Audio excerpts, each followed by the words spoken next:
చేస్తాడు. ఆమె చాలా తెలివైందని, ఆమెకు అన్ని ప్రశ్నలకు సమాధానాలు తెలుసుంటాయని నేను అనుకున్నాను. కానీ నేను తప్పుగా ఊహించాను.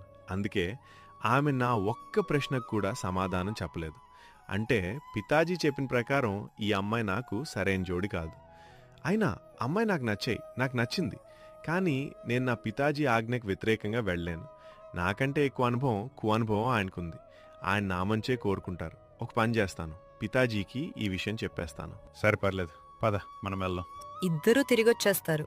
అప్పుడు ధర్మసింగ్ అశోక్తో అంటాడు, బాబూ, అడగాల్సింది అడిగావా? అవును నాన్నగారు. సరే అయితే బైసాబ్, ఇక మేము బయలుదేరుతాము. మేము 1-2 రోజుల్లో మా నిర్ణయాన్ని మీకు తెలియజేస్తాము. జీ భాయ్ సాబ్, మీ ఇష్టం. అలా చెప్పి ధర్మసింగ్ అశోక్ అక్కడి నుండి ఇంటికొచ్చేస్తారు.